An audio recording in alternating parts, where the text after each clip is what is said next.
Hi, this is Keith and Brian with LockTech. We're going to be going over a few of the characteristics of the new SC1 smart key locks and how they can be affected by the decoding process, mainly just when you're practicing, and that has to do with the sloppiness of the locks and the sloppiness of the rekeying feature when using it.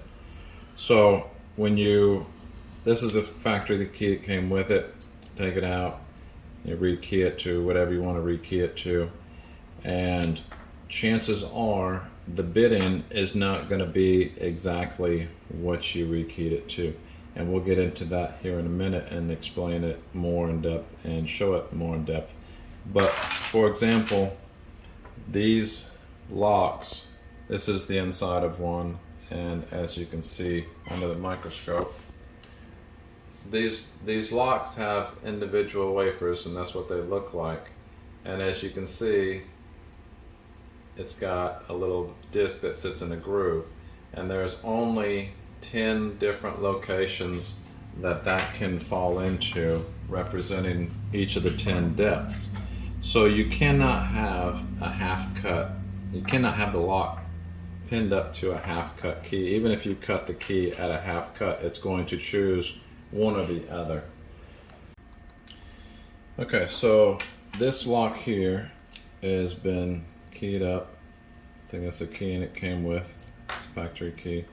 So we're going to go through the rekeying process, and I'll explain how this happens and how it's going to affect you when using the decoder. So I'm just going to got some depth keys here. I'm going to pick a 7 to rekey it to. Basically just rekeying it all to the same depth so that when I take it apart, you'll be able to easily see the differences from one to the next.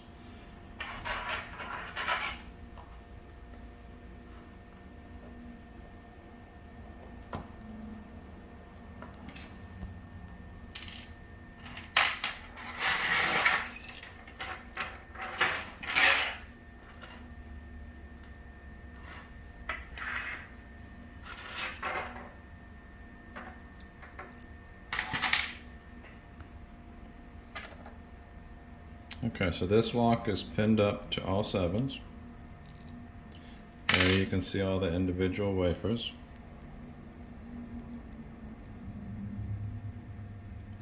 Now underneath the microscope, they should all be identical. But what you'll see that one's got 2 points for reference. This one right here says it's got 2 ridges, one right there and one right there before the disc starts. Next one's got 2.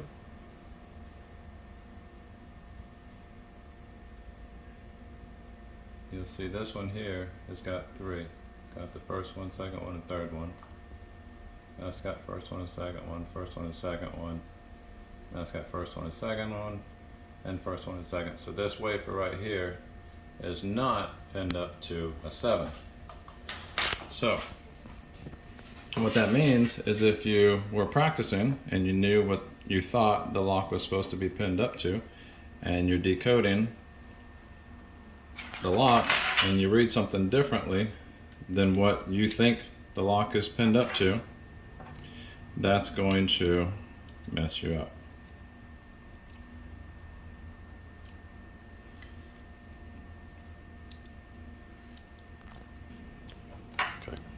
Okay, so we're back with the lock put together. As you can see, it's still pinned up to the 7s. Now, just as a demonstration to show how sloppy these locks are, let's see if it'll turn with the key cut to 6s. Nope. Okay, let's see if it'll turn with a key cut to 8s. Yes, it does. So this lock will turn and operate with a key cut to 7s and a key cut to 8s.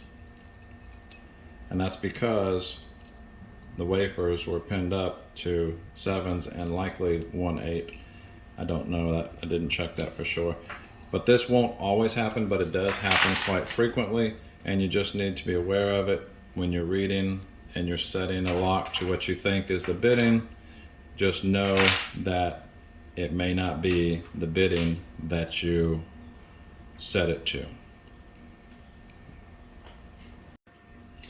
So in conclusion, I want to say that normal usage, that would not be ever a factor. Somebody's going to come in, a home user is going to come in, key it up, and they don't really care as long as their key works.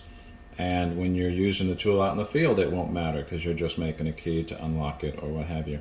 The only time it really matters is when you're practicing and you purposely key the lock to a certain bidding and you find out that your readings are not matching your biddings that you were confident that it should be.